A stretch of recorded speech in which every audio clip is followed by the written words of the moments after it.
tariffs hit home why U.S. consumers are paying more under Trump's trade gamble. U.S. consumer prices are on the rise again, and a large part of the reason lies in President Donald Trump's sweeping trade policies.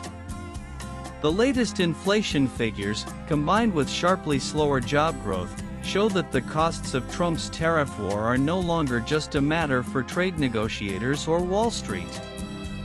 They are now hitting the wallets of ordinary Americans. According to official data cited by The Guardian, the Consumer Price Index (CPI), a measure of the average prices paid by consumers for a fixed basket of goods and services, rose 2.7% in July compared with a year earlier.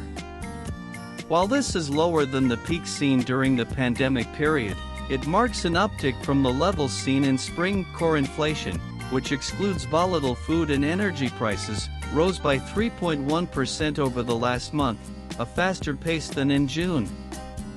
Price increases were especially sharp in dining out and restaurant meals, up 3.9% year-on-year. Housing, medical care, and used cars. Energy prices fell by 1.6% over the year, which helped prevent an even sharper rise in the CPI. But the overall trend is clear: everyday costs for American households are rising again. A central driver of the recent price surge, according to The Guardian, is President Trump's 10% universal tariff, a blanket import duty applied to all goods entering the United States since spring 2025. This measure is coupled with higher duties on certain sectors, such as steel and aluminum. Just last week, Trump announced tariffs ranging from 15 to 50% on 90 countries. Economists say this latest move pushes America's average effective tariff rate to 18%, the highest since the infamous Smoot-Hawley Tariff Act of 1930, which is widely blamed for worsening the Great Depression by stifling global trade. Some tariffs, such as those targeting China, have been temporarily delayed by 90 days while negotiations continue. But, as The Guardian notes, many U.S. retailers had stocked up earlier this year to absorb the immediate impact. Those inventories are now running low, prompting companies to pass on the higher import costs to customers, a scenario that executives at Walmart, Nike, and Macy's had warned about months ago. The Yale Budget Lab estimates that the higher prices caused by Trump's tariffs will cost the typical U.S. household 2,400 roughly 2 rupees lakh in 2025. For an average American family, this is comparable to an entire month's rent in many cities or a year's worth of grocery bills for a small household. Within that projected increase, clothing costs alone are expected to rise by 37%, while shoe prices could jump 39%. These spikes matter because apparel and footwear are staple purchases, meaning the higher costs are unavoidable. Economists such as Ben May of Oxford Economics warn that these tariffs are squeezing household incomes by raising prices across a wide range of goods, from daily essentials to big-ticket items, effectively reducing consumers' purchasing power even if their nominal incomes stay the same. The impact of Trump's tariffs is not limited to rising prices. The U.S. labor market is also showing strain. According to the U.S. Bureau of Labor Statistics (BLS), employment figures released earlier this month were sharply revised downwards.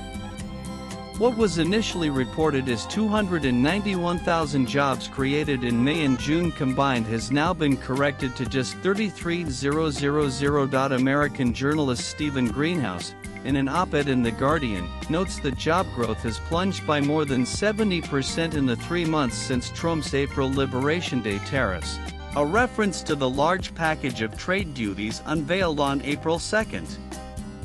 The uncertainty and higher costs from these measures, he writes, have made corporate executives hesitant to invest or expand, slowing hiring across industries. Manufacturing output has also weakened.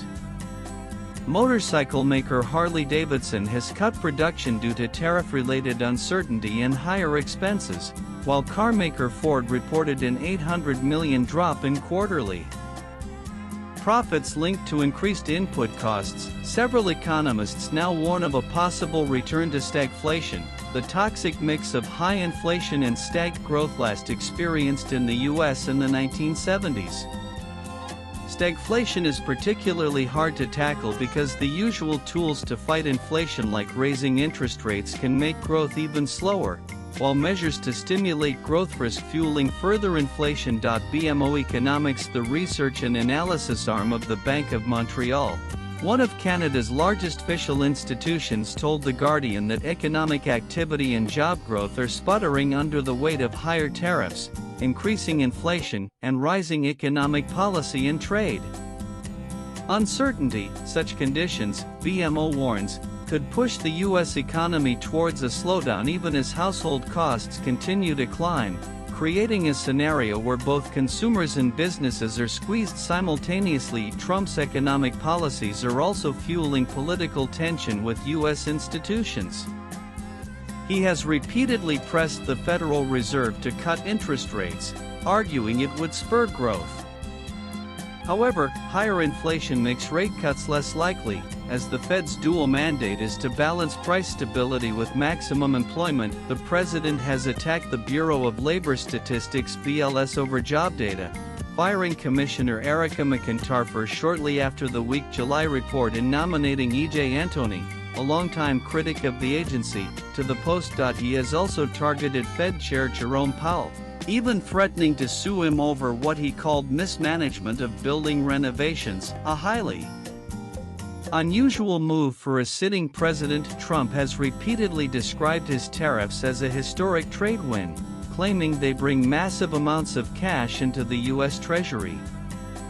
While it is true that tariffs generate revenue for the government, economists stress that this money ultimately comes from U.S. importers and consumers in the form of higher prices. Trump's stated goal has been to bring manufacturing back to the U.S. There have been some headline-grabbing announcements in that direction, such as Apple's $100 billion pledge to invest in advanced manufacturing domestically, and General Motors' decision to increase production of certain truck models in Indiana while reducing output in Canada. However, experts note that these examples are limited in scale and may not represent a sustained manufacturing revival. One key reason: business uncertainty. Corporate planners are reluctant to commit billions to new factories when tariff rates can change with little notice, depending on shifting political calculations. Greenhouse, in his op-ed, argues that Trump's frequent threats and sudden changes in trade policy risk deterring the very investment he seeks to attract. This unpredictability raises questions about whether the trade wins are truly lasting gains, or short-term deals that come at a broader economic cost. Swipe left for next video. The United States is the world's largest consumer market, and changes in its economic conditions ripple globally. For American households, tariffs are no longer an abstract policy tool, they are a tax on everyday consumption, pushing up the cost of living at a time when job growth is slowing. For Trump, the tariffs are a signature political and economic strategy. But for millions of Americans, the trade gamble is already translating into higher bills, reduced purchasing power, and an economy that may be inch